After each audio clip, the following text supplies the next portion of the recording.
하겠습니다. 오늘 3장 5절부터 12절입니다. 네, 5절, 6절만 우선 읽죠.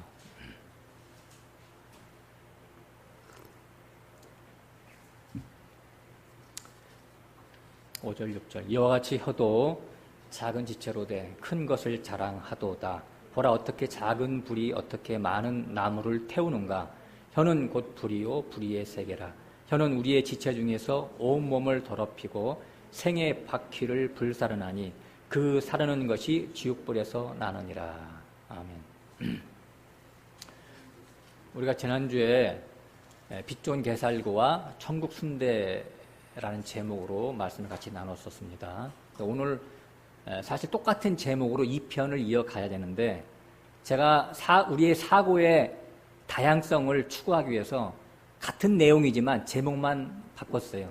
그래서 사화산이냐 활화산이냐 이렇게 나눴어요. 지금 야고보서 3장에 들어와서 주제가 말입니다. 언어. 그걸 혀라고도 또 얘기도 두 가지로 표현했죠. 말과 혀. 또 언어를 얘기하는 거예요. 방언. 언어, 말.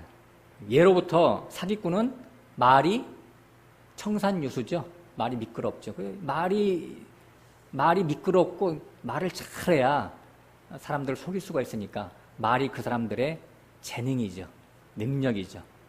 그래서 말 잘하는 사람들은 우리 조심해야 돼요, 사실은.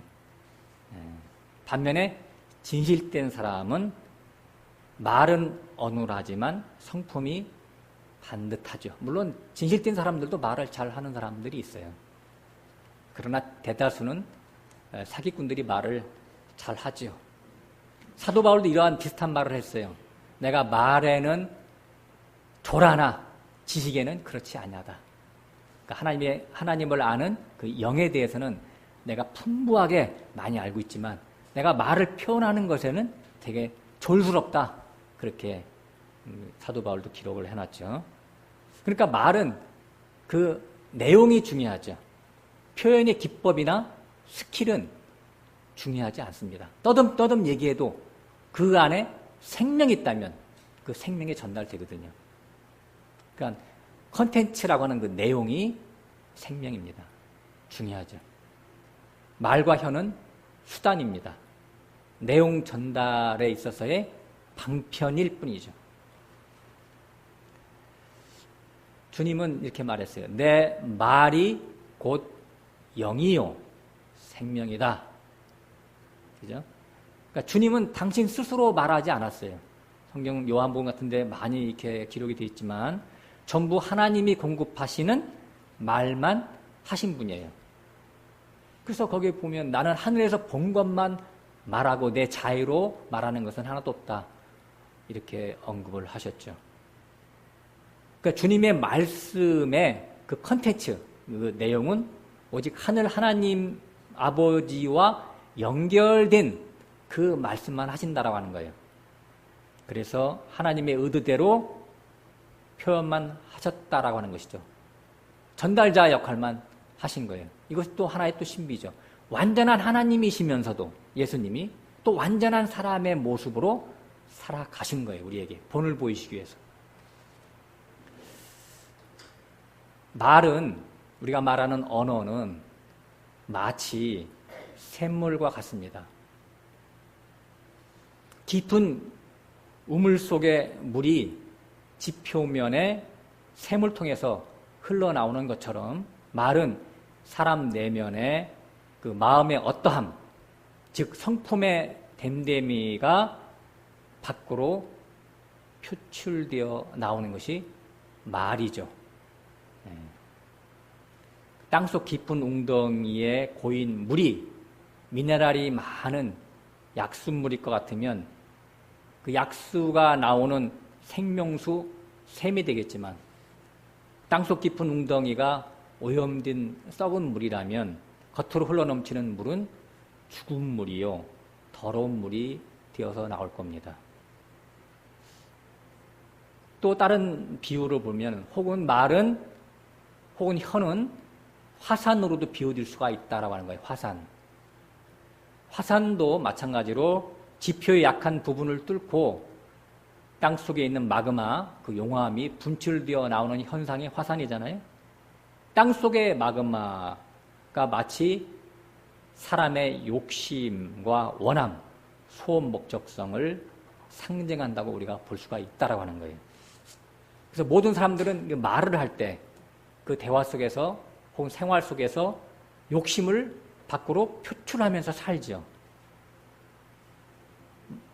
그 욕심, 자기의 욕망, 자기의 원함, 욕구 이런 것들을 밖으로 이제 표출하는데 그런 것들은 사람들은 뭐 욕망, 욕구 이런 이제 그 약간 그 부정적인 말이니까 그것을 이렇게 포장해서 뭐라고 얘기해요? 꿈, 뭐 비전, 희망, 야심, 야망 이렇게 좋은 말로 이렇게 포장해서 또 사용하는데 그거 속으면 안 돼요. 활화산이라고 하는 것은 이런 사람의 욕구가 의욕적으로 활성화되어 매일 분화구에서 연기와 불을 뿜어대는 사람을 상징하는 것입니다.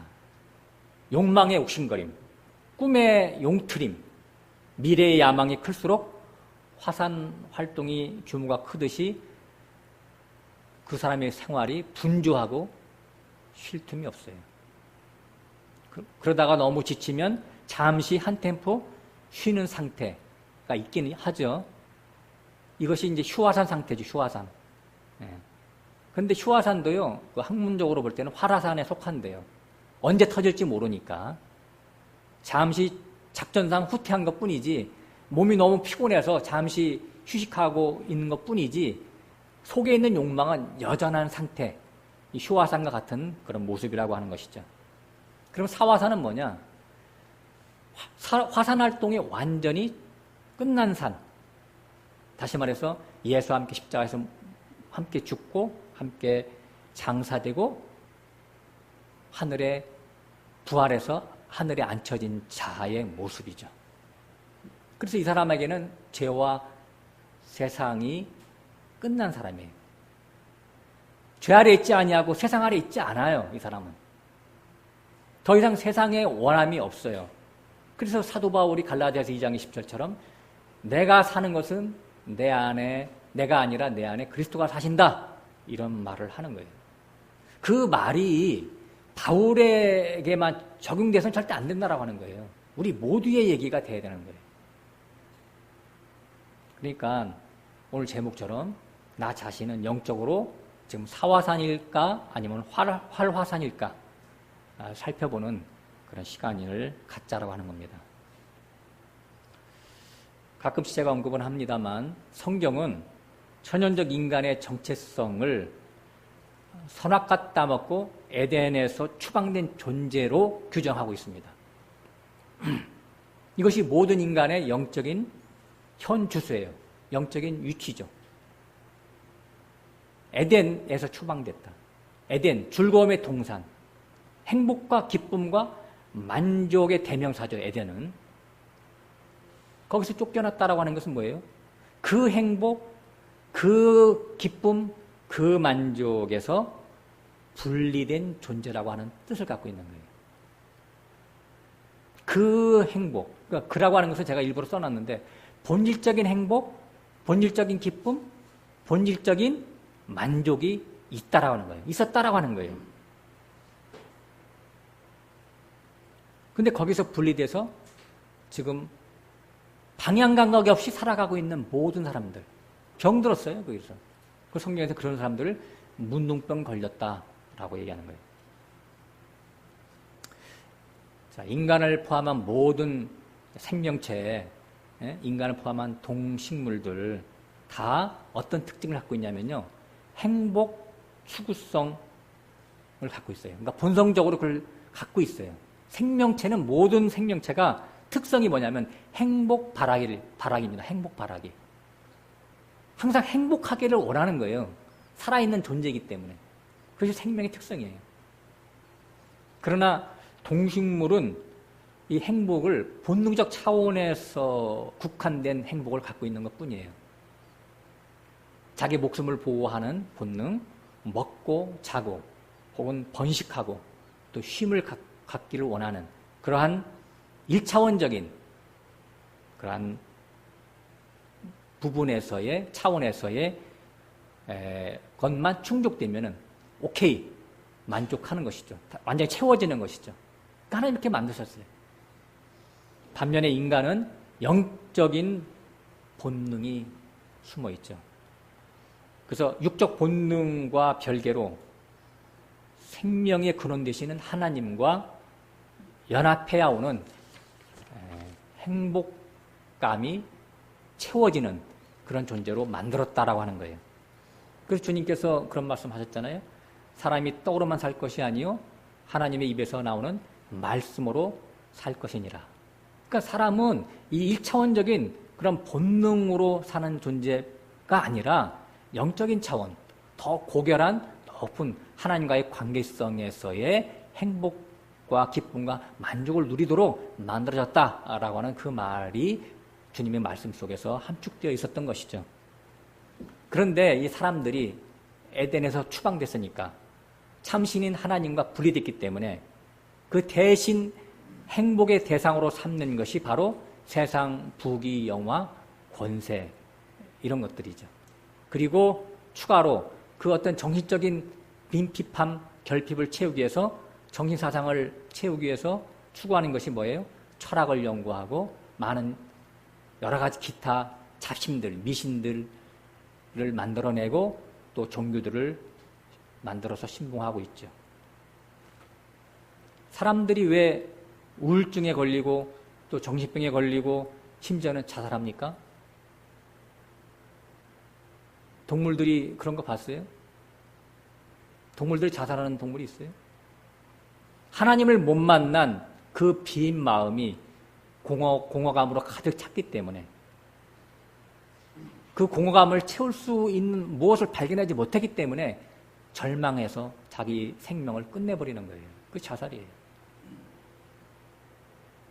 그러니까 참 행복을 찾는 데서 실패했다는 증거죠.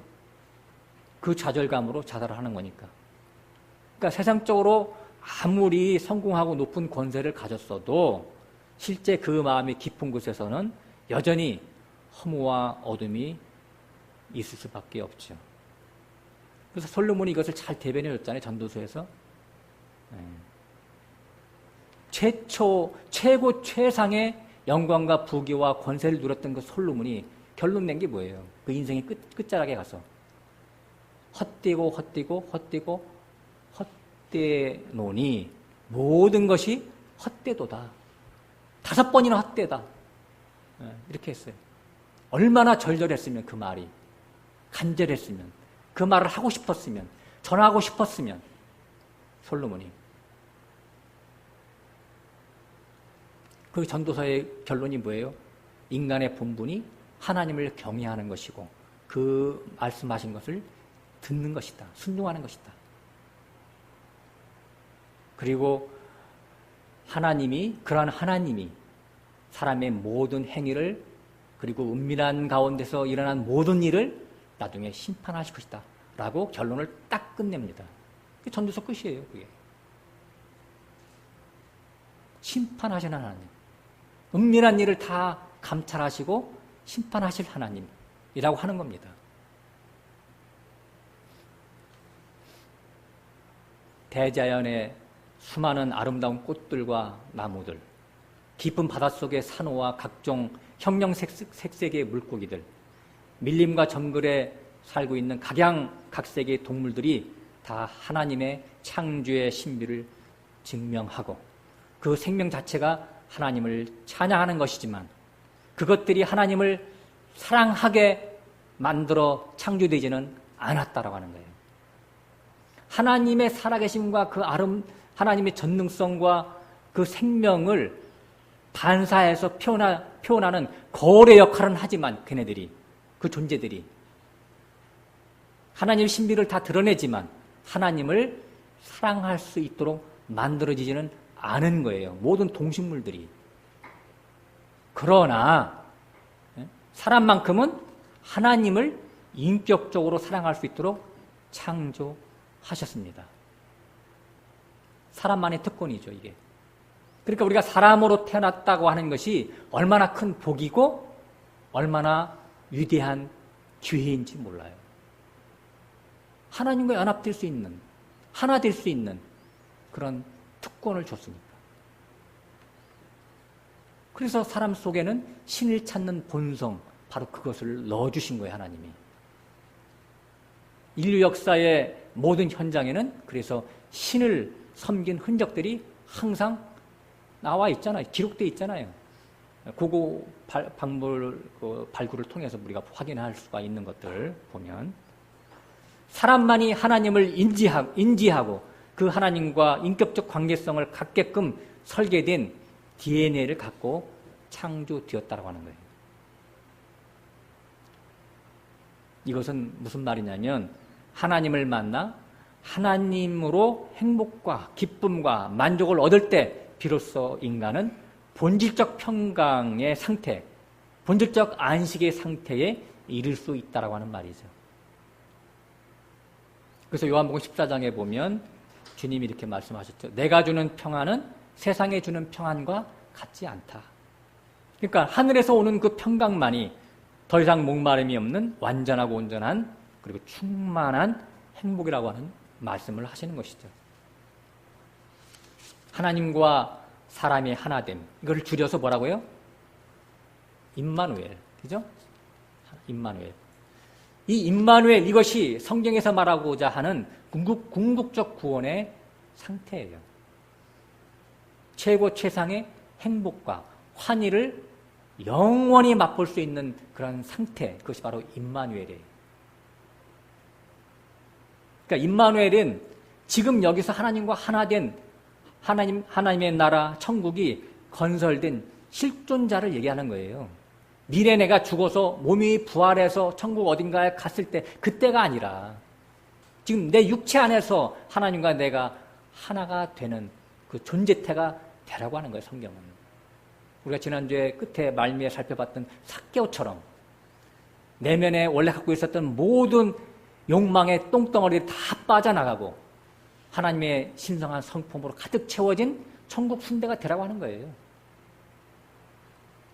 그래서 성경에서는 구하고 찾고 두드려라 이런 말씀이 써 있는 거예요.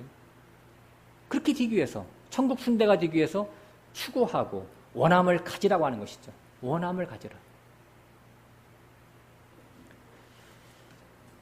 그런데 문제는 이러한 궁극적이고 본질적인 에덴을 상실한 인간들이 그 빈 마음을, 그 공허를 채우기 위해서 육신의 오감각을 통해서 만나는 이 세상과 세상의 것을 통해서 행복과 기쁨과 만족을 추구하고 붙잡으려고 헐떡거리고 있는 것이 이것이 문제라고 하는 거예요. 사람의 본능 속에는요, 이 원함, 욕구를 하나님이 우리에게 허락하셨어요. 이거 좋은 거예요.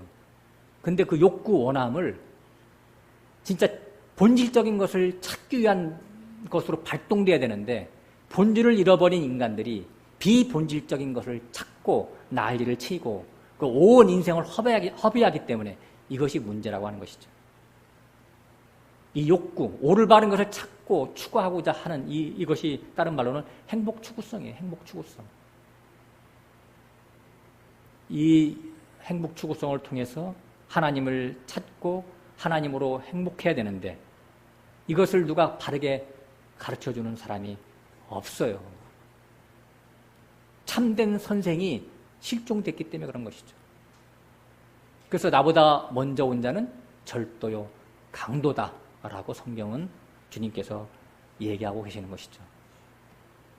다 이 선생들이라고 하는 사람들이 종교적인 그런 마인드에 다 붙잡혀 있는, 머물고 있는 그런 상태예요. 다 몽학 선생들이죠. 그래서 성경은 신학교 나왔다고 해서 신부님이 되고 목사님이 되고 그래서 하나님의 말씀을 가르칠 수 있는 자격이 주어지는 게 아니고 하나님의 뜻대로 계시를 받은 자 외에는 계시 받은 자가 없다고 성경에 얘기하고 있잖아요. 왜? 성경은 7인으로 봉해진 비서니까. 완전히 닫혀있는 비서예요, 이게. 이 비밀의 책들을 신학교 나왔다고? 그 신학교 졸업장이 있으면 말씀을 가르칠 수가 있는 겁니까? 인이 띄어집니까? 그 엉뚱한 대로 다 끌고 가는 겁니다. 사망의 골짜기로. 그래서 성경에는 믿음은 모든 자의 것이 아니다 라고 분명히 또 못 받고 있습니다. 종교가 된 기독교의 가르침을 요약하자면, 두 가지로 요약하자면 뭐예요? 예수 잘 믿으면 천국 간다. 첫 번째. 두 번째는 예수 잘 믿으면 이 세상에서 복 받는다. 두 개. 딱 이거예요. 기독교 가르치는 핵심 교리를 요약하면 내용이. 그래서 수많은 사람들이 운집하는 겁니다. 그 중에서도 그 말을 두 가지를 더 그럴싸하게 풀어서 이 세상 복을 막 때려서 쏟아 부어주는 것처럼 그런 느끼는 그런 사람들, 그 목사들을 카리스마가 있는 목사님 이렇게 해가지고 막 운집해서 모여듭니다. 세상 복에 대한 선전을 더 잘한다고 하는 얘기죠. 그런 사람들이. 많이 모여서 뭐예요? 열심을 냅니다. 충성 봉사합니다. 새벽부터 철야 예배, 모든 예배 참석합니다. 그러니까 돈을 열심히 냅니다. 교회가 커집니다. 사람들이 많아집니다. 그렇게 돼서 10,000명, 몇만 명, 심지어는 몇십만 명이 모이는 교회들이 만들어지고 있는 겁니다. 하나님의 뜻과는 전혀 반대로 가고 있어요. 세상에서 복주기 때문에 하나님을 잘 섬겼던 자의 대표가 욥의 신앙입니다. 욥의 신앙. 그렇잖아요. 그죠? 알파의 믿음, 자기 믿음으로, 자기 욕심으로 믿던 믿음. 그것이 구원받으려면 어떻게 돼요? 다 이루어져야 돼요. 10자녀 다 죽습니다. 재산 다 날아갑니다. 건강 다 잃습니다. 아내마저 욕하고 떠납니다. 친구들도 배신합니다. 온 동네, 온 세상 사람들의 그 좋은 평판이 손가락질로 바뀝니다. 저가 죄인이에요. 다 끝나야 돼요. 끝난 자에게만 거듭남의 기회가 오게 돼 있어요. 오메가의 믿음으로 발전합니다. 그래야. 지금 기독교에서는요, 욥이, 더 훌륭한 욥이 되라고 다 가르치고 있는 거예요. 욥이 되라. 예? 복 받는다고, 복 준다고. 얼마나 답답한 현실입니까, 이게. 누구에게 인을 친다고요? 에스겔서 9장에 보면 예루살렘에 가증한 일을 인하여 애통해하는 자에게 인을 치는 것이지 하나님이. 예? 인친다는 게 구원을 준다는 얘기인데 도대체 이 같은 영계가 썩어져 문드러져 가는데도 나는 몰라. 나는 내 구원만 위해서 내가 살 거야. 그거는 말이 안 되는 거예요. 하나님과 동질의 마음을 갖지 않아요. 우리가 무엇 때문에 삽니까? 이제 구원받았으면. 무엇 때문에? 목적이 뭐예요? 구원받은 이후에, 구원받기 전에는 똑같이 이방인들처럼 이 땅의 것을 위해 살았지만, 구원받은 이후에는 무엇 때문에 살아야 되는 거예요? 미션이 있어요, 미션, 우리에게. 사명. 왜 그런 걸 모르고 살까? 다시 돌아갑니다. 두 가지의 캐치프레이즈예요. 예수 잘 믿으면 천국 가고 예수 잘 믿으면 복 받는다라고 하는. 이거 외에 또 다른 거 있어요? 있으면 말씀해 보세요. 없어요. 딱 두 가지입니다. 핵심이. 그런데 이 두 가지가 성경적으로 완전히 틀리다는 데 문제가 있는 거예요. 그들이 교팍교회에 기성교단을 형성을 했습니다. 많은 사람들이 모입니다. 전통교단입니다. 근데 성경적으로 볼 때는 다 이단입니다. 내용으로 볼 때는 다 이단입니다. 하나님을 배신하는 자들입니다. 완전히 이단성을 갖고 있어요.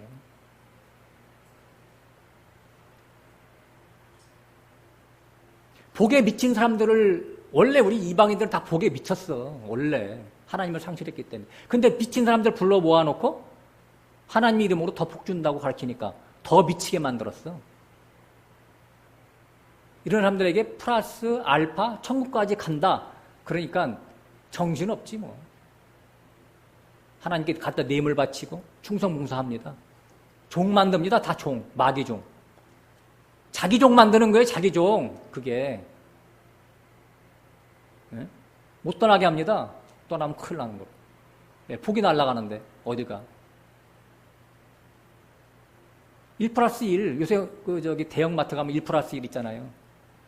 1+1 묶어서 팔잖아. 똑같아. 세상도 복 주고, 세상 복도 주고, 천국도 가. 얼마나 좋은 하나님이에요. 사랑의 하나님, 은혜의 하나님. 입이 막 마력을 닳도록 찬양하지. 얼마나 더럽고 가증합니까? 그 입이, 그 마음이, 그 가르침이. 꼭 먹고 알 먹고요? 그래서 계시록 17장부터 쭉 나오는 얘기들이 음녀교회, 음녀가 나오잖아요. 음녀교회. 그 한 사람 한 사람이 다 음녀라니까. 그들이 모인 게 교회고, 그 음녀가 어디에 앉아있어요? 많은 물 위에 앉아있대요. 많은 물 위에. 세상 영, 세상 정신, 사상 위에 앉아있대요. 교회가 아니란 얘기지. 세상에 푹 잠겨있는 거짓교회. 음녀교회죠. 계시록 18장 1절에는 너무나 유명한 큰 성 바벨론, 그 큰 성 바벨론이에요. 그게 음녀교회. 큰 성 바벨론이 더러운 영들이 모이는 감옥이다. 그렇게 나오죠. 귀신의 처소, 더러운 영들이 모이는 옥이다. 이렇게 나와 있는데도 몰라.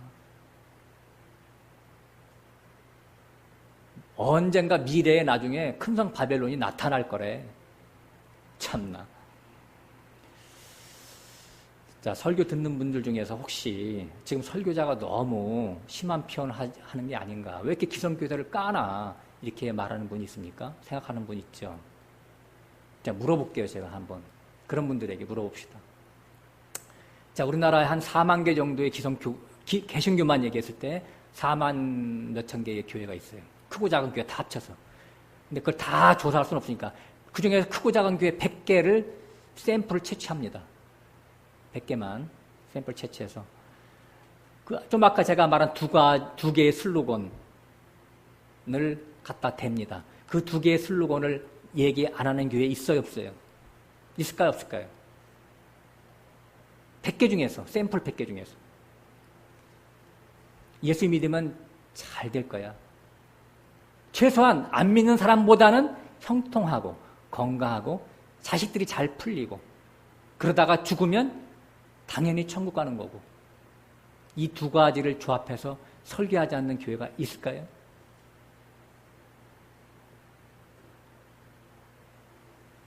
왜 거짓말을 하는지 몰라. 예수 믿으면 잘 돼요? 11조 내면 뭐 곡간에 차고 넘칩니까? 다 거짓말이에요. 그래서 장사하는 곳이 돼버린 거예요. 장사하는 곳, 그 짐승의 표를 팔잖아. 짐승의 그 사상을 팔잖아요. 거기가. 그게 666이라니까.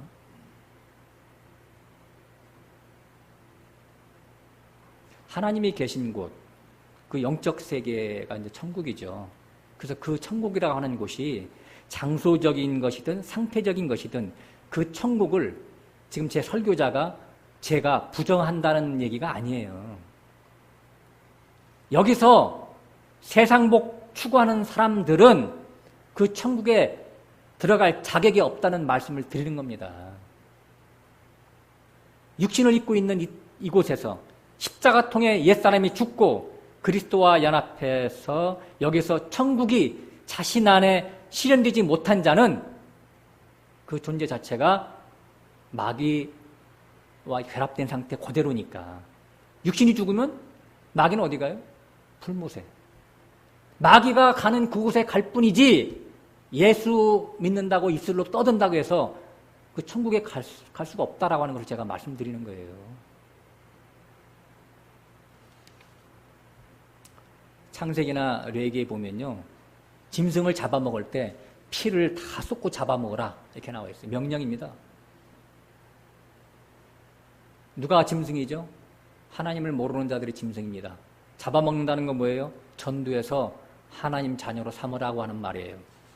이런 말도 몰라, 사람들은. 그러니까 전도할 때 피를 다 쏟게 하라 이거예요. 쏟고 하나님이 쏟게 해서 하나님의 자녀로 만들어라 이런 얘기예요. 피가 뭡니까? 피, 죄성을 얘기하는 거예요. 죄성. 이 세상 사람들은요, 나일강을 마시고 살잖아요, 나일강. 예? 모세가 지팡이로 나일강을 딱 쳤더니 뭐가 됐어요? 다 피로 변했잖아요. 그 실제, 영적인 실제, 죽음의 물을 먹고 마시는 거예요. 이 세상령, 죄와 세상을 사랑하는 거, 그것이 피거든요. 그 피를 다 쏟아야 하늘에서 내려온 그리스도의 피가 들어가는데, 그 피가 잔뜩 속에 있는데, 어떻게 그리스도의 피가 들어가요? 두 피가 있어요. 물도 두 물이 있고, 궁창 위에 물이 있고, 궁창 아래에 물이 있고. 네? 그 피를 쏟게 한다라고 하는 건 뭐냐면, 할례시킨단 말이에요. 혹은 정수가 끊어지게 한다는 얘기예요. 정수가 끊어져야지, 한 달에 한 번씩 달거지 하면, 그 달거지 할 때 관계를 가지면 생명이 안 만들어지잖아요. 피 때문에 그러는 거예요. 피 때문에. 그 죽음의 피 때문에. 세상에 대해서 십자가에서 죽어지게 하는 것을 먼저 가르쳐서 그것을 받아들이면 그를 제자 삼으라고 하는 말씀이죠. 피를 쏟고 먹으라고, 잡아먹으라고 하는 말이. 마태복음 28장 그래서 끝에 가면 뭐라고 나와요? 내가 하늘과 땅에 모든 권세를 주노니 너희는 모든 족속으로 제자를 삼아 아버지와 아들과 성령의 이름으로 세례를 주고 내가 너에게 가르쳐 분반 모든 것을 지키게 하라. 세례를 주고 아버지와 아들과 성령의 이름으로 세례를 주고 삼일 하나님이 의도하는 바가 뭐예요? 세례예요. 세례. 죽으라고 하는 거예요. 옛사람이 죽어야 새 생명이 된다. 이거예요. 삼일 하나님, 아버지와 성령과 성자와 성령의 뜻과 계획은 세례라고 하는 뜻입니다. 네?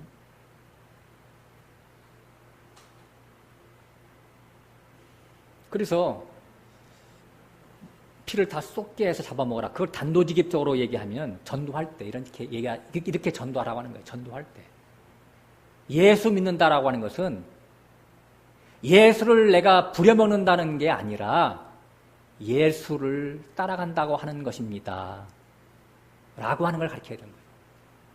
예수를 따른다고 하는 것은 예수님처럼 이 세상에서 좋다고 하는 이 세상의 가치, 돈, 성공, 명예, 건강, 자식의 형통, 이것을 발로 밟고 마음을 하나님께 두고 하나님만 사랑하는 것인데 그런 삶을 따라가겠습니까? 라고 물어보라고 하는 거예요. 그래서 그 말에 공감을 하고 오케이 하면 그를 제자 삼으라고 하는 것이고 싫다고 하면 돌려보내라고 하는 거예요. 왜 수많은 연예인들 돈 갖다 주고 연예인들 불러가지고 잔치에 가면서 꼬드겨가지고 등록시켜서 이 사람은 우리 교회 등록인입니다. 이렇게 합니까? 하나님이 뭐가 아쉬워서 이 진리를 그렇게 싸구려 복음으로 변절시켜서 팝니까? 이 시대의 목회자들이? 억지로 전도할 필요 없어요.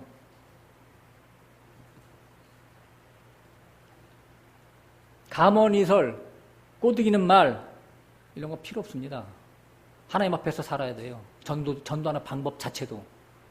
예? 올바라야 돼요. 전도하는 방법도. 그러니까 하나님의 살아계심과 그분의 창조와 그분의 천국의 실제성을 분명히 말해주고 본인이 이것을 선택하라고 하는 거예요. 그래서 처음부터 이렇게 시작을 해서 이것이 참된 전도의 방법이니까. 그래서 전도했을 때 하나님이 택하신 자면요. 그러니까 때가 찬 자면 아멘으로 받아들일 것이고 때가 안 찬 자면요. 별 짓을 다 해도 안 돼. 돈 싸갖고 가서 발라줘도 안 믿어. 믿는 척 하다가 1년, 2년 있다가 암까지 고쳐도 도망가. 이 정도 믿어줬고 이 정도 헌금했으면 나 할 거 다 했어. 도망간다니까. 왜? 하나님 백성이 아니니까. 하나님의 양은, 주님의 양은 주님의 음성을 알아듣는다니까. 왜 이걸 몰라요? 왜 거짓말로 사람들을 막 귀를 길을 이렇게 긁어주면서 전도할까, 사람들이? 수많은 사람이 운집했지만요, 그거 다 가짜들이에요. 그래서 중요한 건 뭐냐면 처음부터 십자가의 도를 자세히 설명해야 된다라고 하는 거예요. 전도할 때. 이것이 바로 피를 쏟게 해서 잡아먹는 거예요.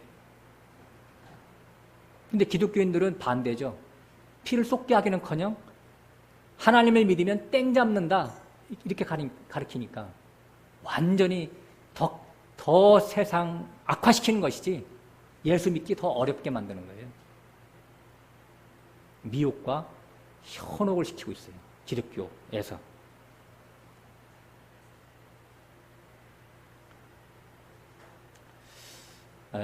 이 천연적인 모든 사람들의 그 영적 상태를 주님은 어떻게 진단하는지 성경 두 군데를 찾아보면서 같이 나누겠습니다. 누가복음 11장 먼저 가겠습니다.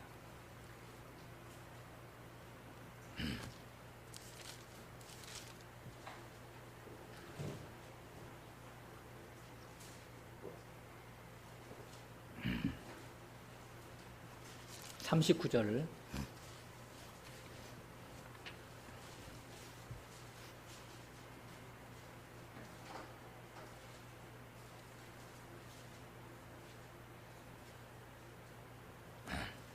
39절 주께서 이르시되 너희 바리새인은 지금 잔과 대접의 것은 깨끗이 하나 너의 속인즉 탐욕과 악독이 가득하도다. 그러니까 너의 겉사람은 마치 잔과 대접처럼 항상 청소를 해. 종교의식으로 깨끗한 척하고 있어. 남들이 볼 때는 참 좋은 신앙, 좋은 믿음으로 그렇게 보여. 근데 그 속을 길가이 완전히 뒤바꾸지 않았기 때문에 그 똥이 그대로 있어. 악독과 탐욕이 그대로 있어. 이렇게 지금 주님은 말씀하시는 거예요. 이게 이제 외식인데, 이게 외식이 뭐냐면, 외식은 뭐냐면요, 입술로는 하나님을 찬양한다고 하나님을 높이고 있지만 마음은 이 세상 중앙에 가서 처박혀 있는 상태, 이것이 바로 외식이에요. 이것이 악독이고 탐욕이잖아요. 마음이 탐욕을 부리는 거지, 마음이. 그죠? 지금 이걸 얘기하고 있는 거예요, 주님은. 그러니까 바리새인은 돈을 사랑한다, 그 말을 이제 여기저기서 많이 나오는데, 누가복음 18장에도 나오는데, 19장. 근데 우리 자신들도 잘 돌아봐야 돼요. 과연 우리가 바리새인들만 욕할 것인가? 아니면 나도 바리새인인가? 여기만 앉아있다고 나는 바리새인 아닌가? 그렇지는 않을 거 아니에요. 나도 말로는 하나님을 믿는다고 하는데 내 마음은 하나님께 가 있나? 내 마음의 심장을 꺼내서 하나님께 진짜 보냈나? 하나님으로 기뻐할 수 있는 자냐? 아니면 이 세상 것에 가서 그것 때문에 기뻐하고 즐거워하냐? 이게 바로 외식자거든요. 심각한 겁니다. 자꾸 나의 구원을 내일로, 모레로 미루면 안 돼요. 오늘 당장 오늘로 땡겨서 지금 칼로 무자르듯이 뚝 잘라버려야 돼. 칼로 물 베듯이 하지 말고 무 자르듯이. 그럼 자르면 끝이잖아, 무는. 변화가 있어야 돼요, 삶에.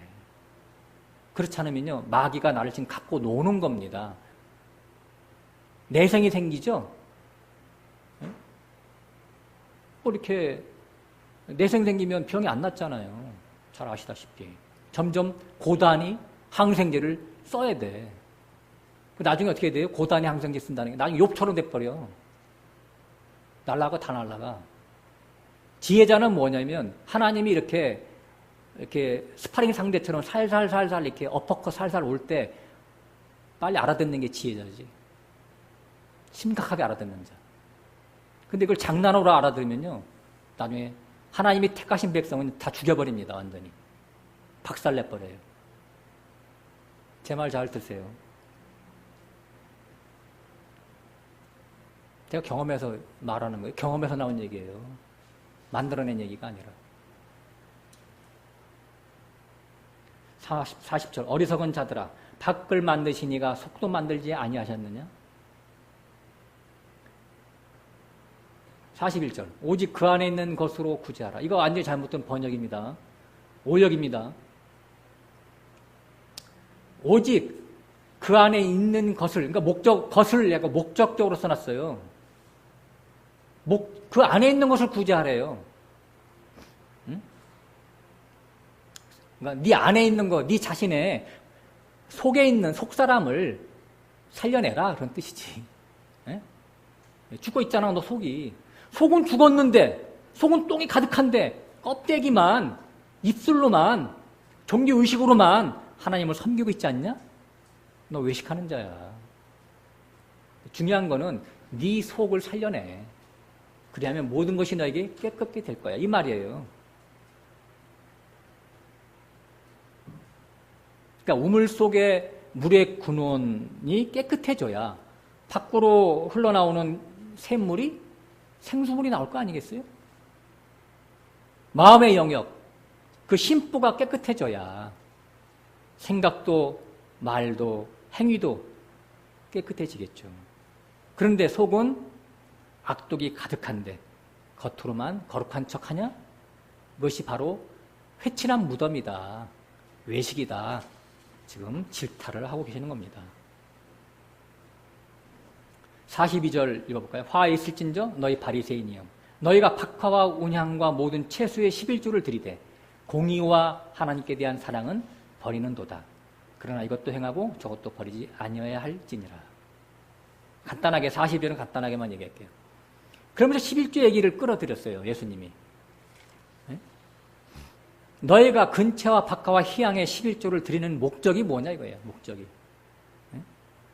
그렇게까지 먼지 털어서까지 하나님께 돈 바치는 이유가 세상 복 받으려고 그러는 것이지 이 얘기하는 거예요. 그 마음이 벌써 더러운 거야. 복 받으려고 하나님께 뇌물 바치냐? 그 행위가 얼마나 가증하냐? 지금 이 말씀을 하고 계시는 거예요. 그에 앞서서 너는 공의를 행하고 먼저 하나님을 사랑하라 라고 하는 것이죠. 공의가 뭐예요? 공의는 사람들은 뭐냐면 선악과 따먹은 인간은 자기 자신은 항상 옳아. 남은 잘못됐어. 요새 유행어로 뭐예요? 내로남불. 내가 하면 로맨스, 남이 하면 불륜. 이게 선악과 정신이 완전히 일치해, 이 말이. 아주 딱 맞아. 내로남불. 정치권에서만 하는 말이 아니라 우리 개개인이 다 그렇다니까. 공의는 뭐예요? 너 자신을 하나님의 말씀으로 비추어서 네가 죽일 놈이라는 것을 바로 깨달아. 그게 공의지. 하나님의 공의. 하나님이 알랑방구 낀다고 돈 갖다 많이 바친다고 충성봉사한다고 그 사람의 죄를 많이 감해주고 탕감해주겠어요? 그 마음의 잣대를 보고 하나님은 판단하시지. 그러니까 하나님의 공의가 바로 너에게 적용된다라고 하는 그 말씀이지.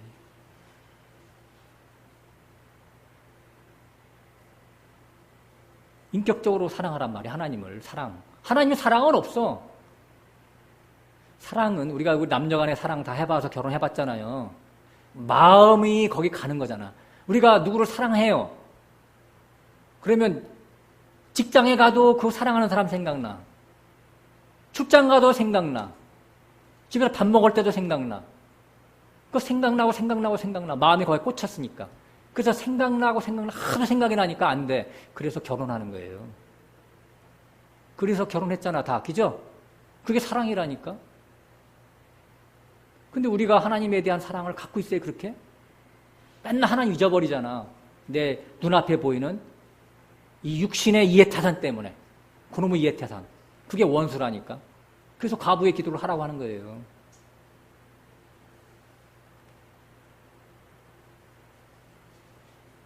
하나님을, 그러니까 아까도 잠깐 말했지만 하나님을 무슨 복이나 퍼주는 그런 어리석은 신으로 생각하면 절대 오산이야. 바보 하나님으로 다 섬긴다니까. 바보로. 자, 마가복음 7장으로 가보겠습니다.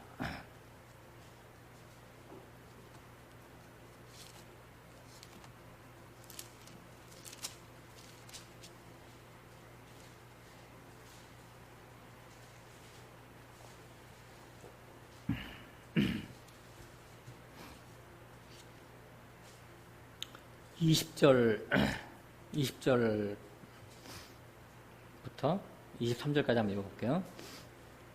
또 가라사대 사람에게서 나오는 그것이 사람을 더럽게 하느니라. 속에서 곧 사람의 마음에서 나오는 것은 악한 생각, 곧 음란, 도적질, 살인, 간음, 탐욕, 악독, 속임, 음탕, 흘리는 눈, 회방. 회방이 저주라는 말이에요. 저주와 교만과 광패라고 하면 분냄이에요. 분냄과 혈기니 이 모든 것이, 이 모든 악한 것이 다 속에서 나와 사람을 더럽게 하느니라.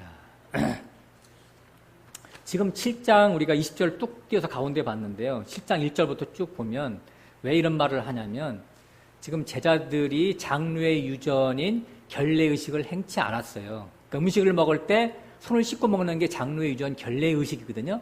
근데 막 손을 씻지 않고 더러운 손으로 때 묻은, 그러니까 먼지 묻은 손으로 이제 음식을 먹으니까 옆에서 지켜보던 바리새인과 서기관들이 시비를 건 거예요, 예수님한테. 왜 부정한 손으로 먹냐, 너희는. 그러니까 부정한 손으로 먹느냐, 그 말에 예수님이 여기가 그냥 휠이 콱 꽂혔어.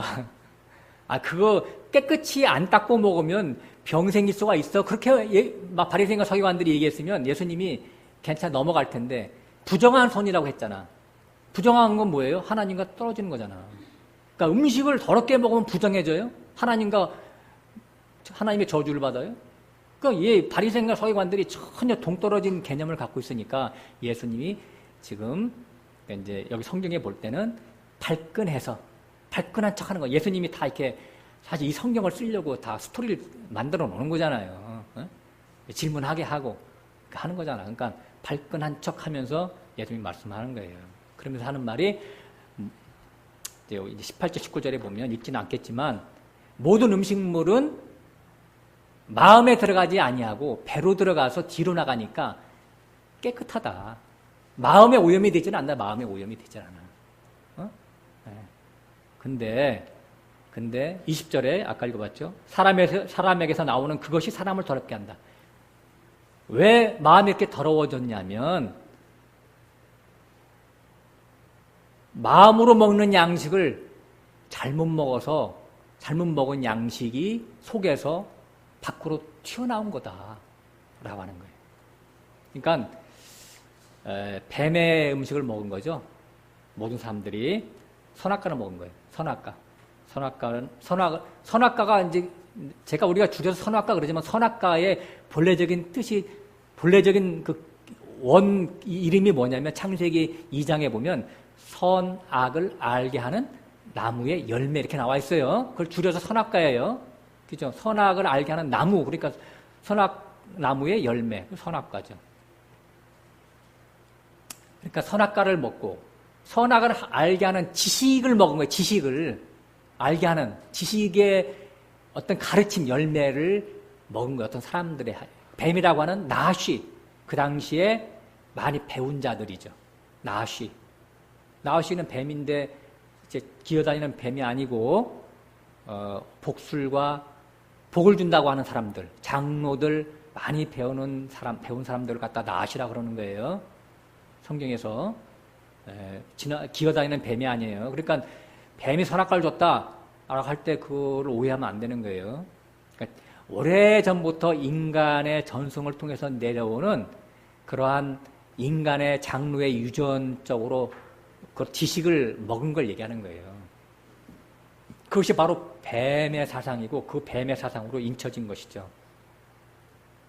그러니까 음식물은 입을 통해서 위장을 거쳐서 장을 거쳐서 뒤로 나가지만 이 뱀의 사상은 귀로 먹고 눈으로 먹습니다. 예? 그 장로의 유전의 그 행동을 보고 눈으로 먹죠.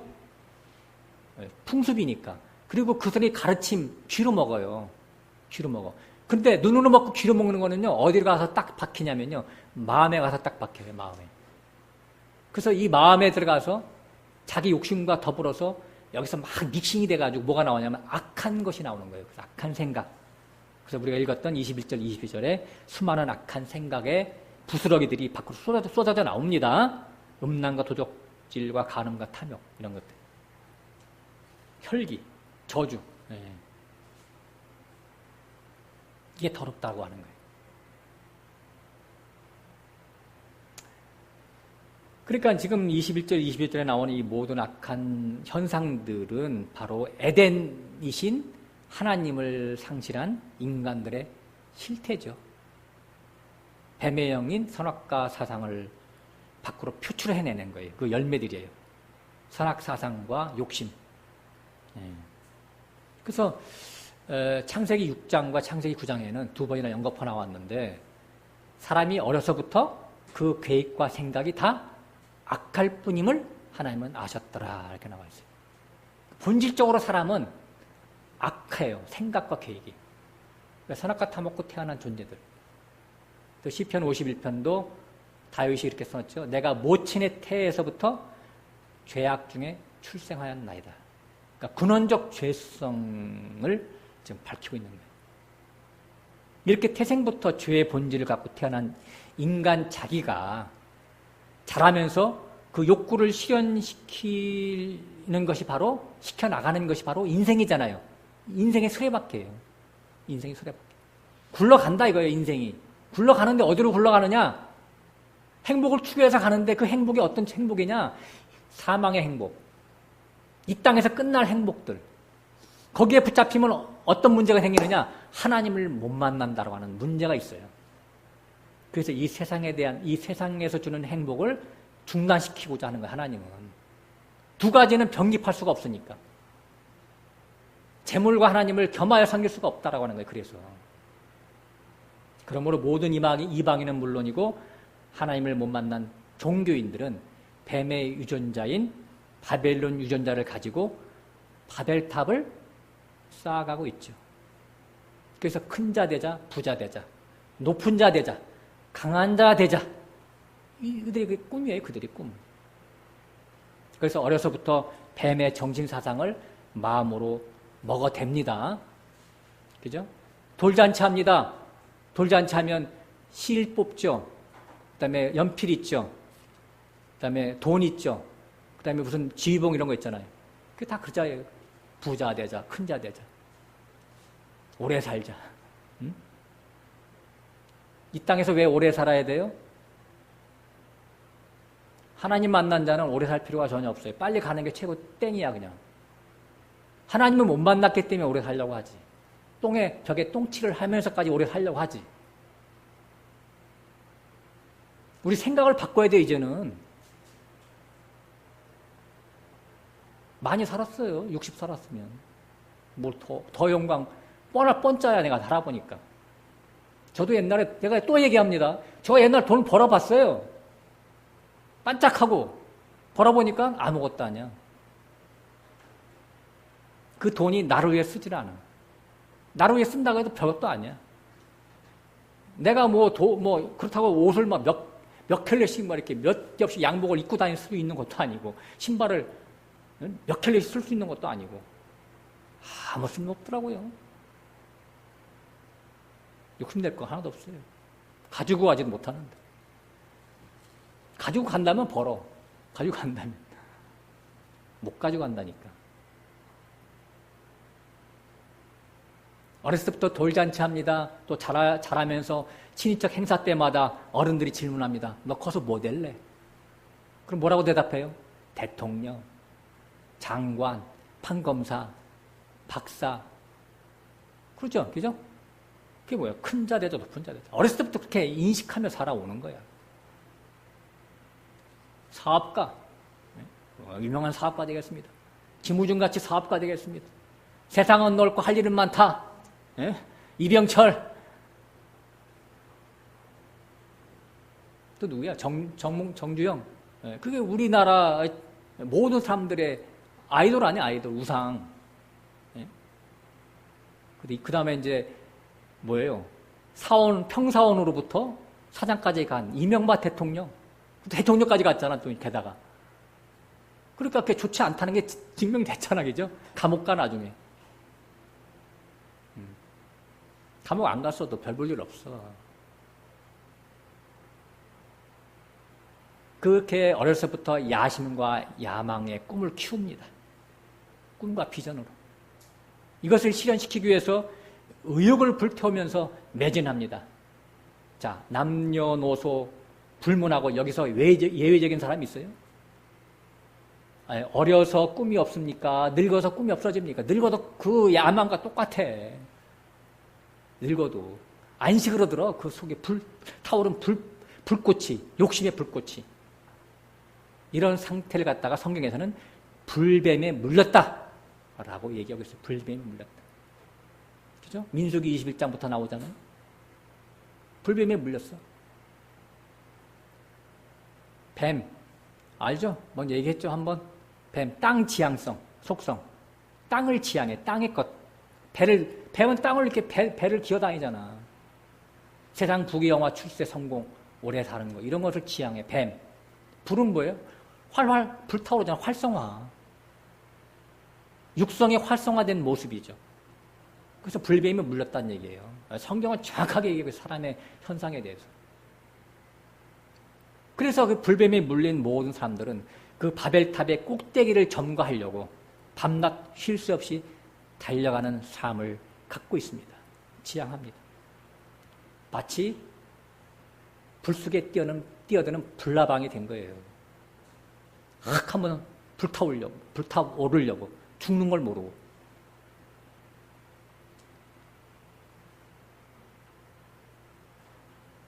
이들에게 하나님을 믿으라고 권합니다. 그럼 뭐라 그래요? 나 바빠서 하나님 아직 믿을 시간이 없어. 나중에 꼬부랑 할아버지 할머니 되면 믿을게. 첫 번째 증상이 이렇게 딱 나타나고, 두 번째는 하나님 믿으라고 하면 그래? 그 하나님이 그 복 준다고? 그걸 하나님 믿어야지. 그러면서 막 달겨듭니다. 하나님을 삼킵니다. 꿀꺽하고. 두 가지예요. 하나님을 자기 성공의 이용물로 삼는 자들이 된 것이죠. 이게 이 사람들의 종교인들이죠. 이것이 바로 하나님을 상실한 인간들의 현주수입니다. 마그마처럼 용암을 계속 뿜어내고 연기를 뿜어내는 활화산이죠. 활화산.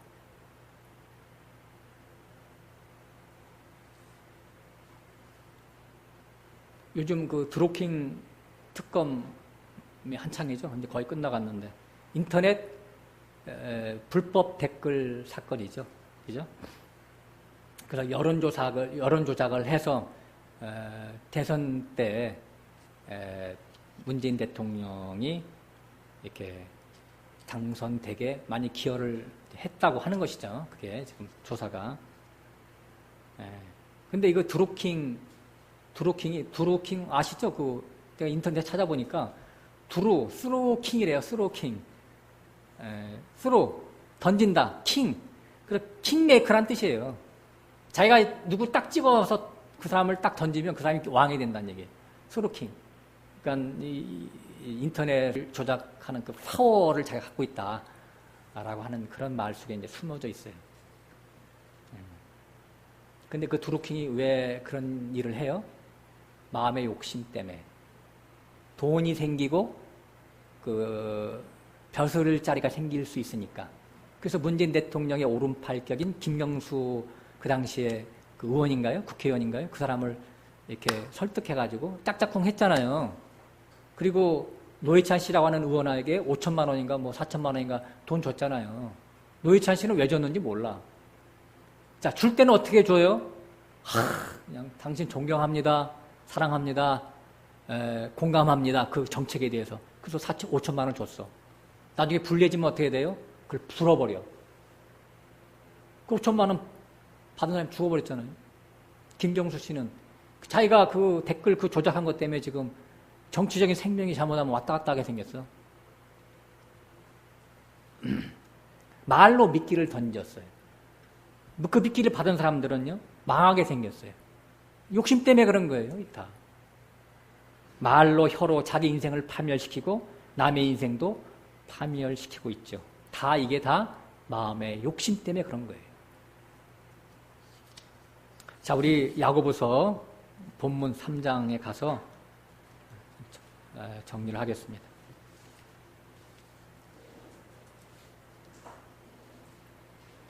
오늘 또 말이 좀 길어지네요.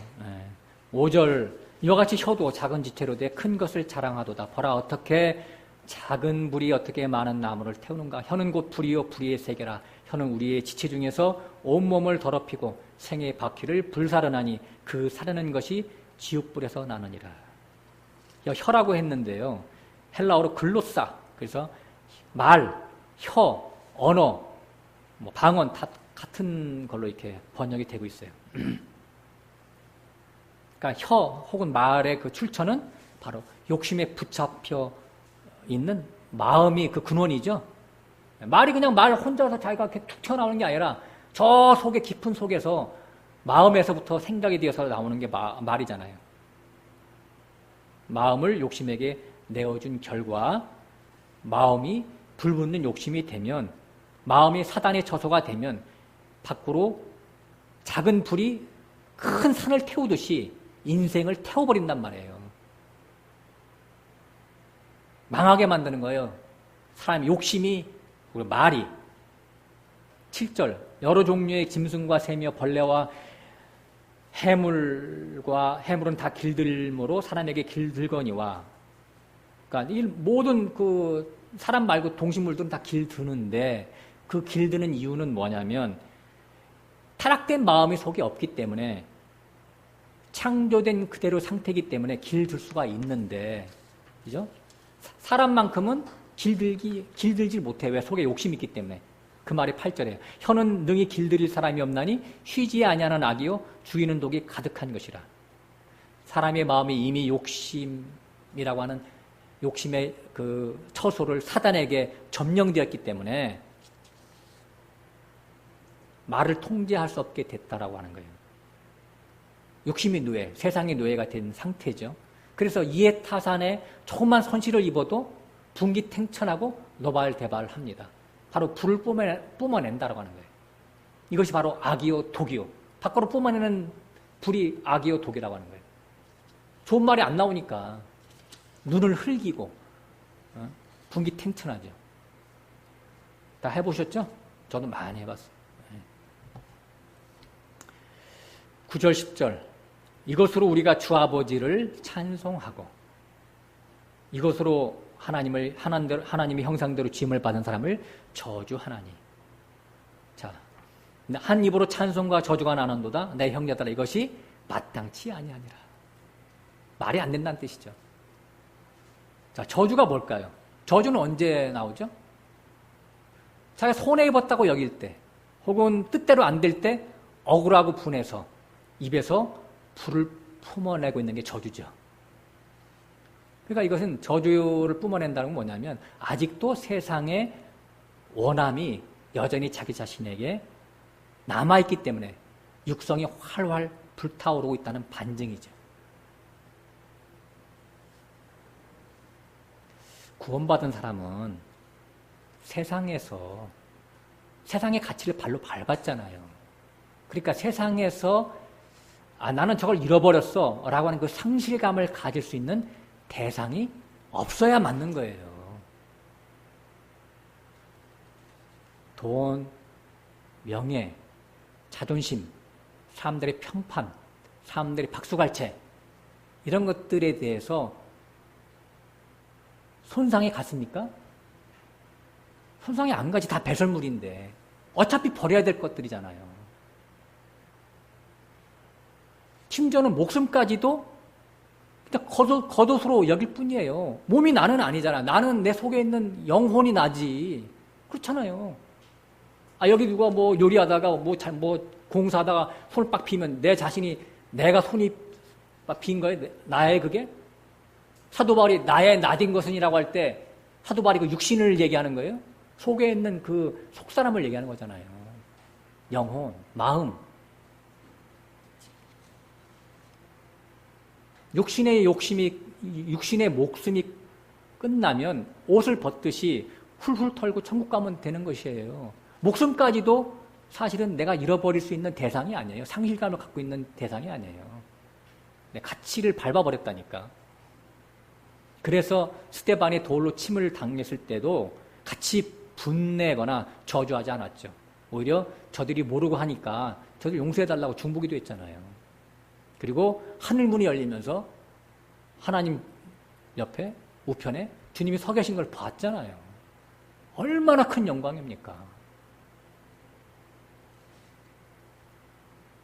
수많은 사람들이, 믿음의 선진들이 기꺼이 순교할 수 있었던 것은 사자밥이 되거나 불속에 들어가거나 또 톱으로 켜 죽거나 수장될지라도 이 세상에서 잃을 것이 없기 때문에 그것을 선택한 거예요.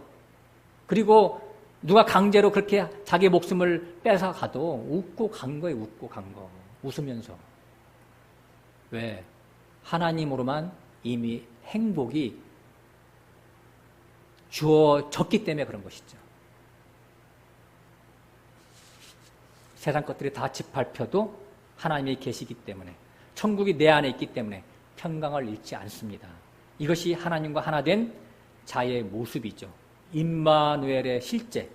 너무도 당당하고 의연하지 않습니까? 세상을 초월하면서 사는 자, 참된 자유인의 자세. 그래서 7번 넘어져도 다시 일어설 수 있는 여유가 있는 거예요. 사방으로 우겨싸움을 당하여도 쌓이지 아니하는 자. 왜 그렇죠? 내 마음의 심장을 꺼내서 하나님께 던져버렸으니까. 사울왕이 다윗 왕을 몇 년 추격한 거 아세요? 10년이나 쫓아다녔어요. 죽이려고. 10년. 근데 한 번도 대적하거나 죽일 수 있었는데도 2번이나 도모하지 않았어요. 저주하지 않았어요. 하나님께 다 맡겼죠. 그런데 오늘 본문처럼 누구를 저주한다면 그 입에서 나오는 찬송이 참이겠느냐 이런 얘기예요. 찬송이 거짓이란 얘기죠. 다시 말해서 그 사람의 구원이 거짓이란 얘기예요. 11절 샘이 한 구멍으로 어찌 단물과 쓴물을 내겠느냐. 그렇지요. 너무나 명명백백하잖아요. 샘이 저 밑에 있는 땅속의 샘이 하나인데 한 샘 구멍으로 나오는데 어떨 때는 쓴물이 나고 단물이 나오겠어요? 쓴물이든 단물이든 하나만 나오겠지. 그리고 12절에 똑같은 말이 반복돼서 썼어요. 내 형제들아 어찌 무화과나무가 감람 열매를 포도나무가 무화과를 맺겠느냐. 이와 같이 짠물이 단물을 내지 못하느니라. 아니 포도나무는 포도 열매만 맺고 무화과나무는 무화과 열매만 맺어야지. 무화과 나무에서 포도나무도 맺고 무화과도 맺어요? 말이 안 된다는 얘기예요. 그러니까 구원받은 사람은 마음이 정화됐기 때문에 하나님으로 찬송은 나올지언정 저주는 나올 수가 없다는 얘기죠. 저주가 나온다면 그런 찬송이 나올 수가 없다는 얘기예요. 둘 중에 하나는 안 된다라고 하는 거예요. 마음의 문제예요. 지금 마음의 문제. 자, 오늘 말씀 결론 짓고 마치겠습니다. 말과 혀는 내면의 마음과 연동되어 있다라고 하는 거예요. 십자가에서 옛사람이 죽어서 주님과 연합되어 그 마음이 하나님께 가서 세상의 원함이 끝난 사화산인지 아니면 마음이 세상에 꽂혀서 세상 꿈을 활성화시키기 위해서 불을 뿜어내는 활화산인지는 말과 생각을 통해서 자기 내면의 숨은 마음을 알아챌 수가 있다라고 하는 것이죠. 기도하고 마치겠습니다.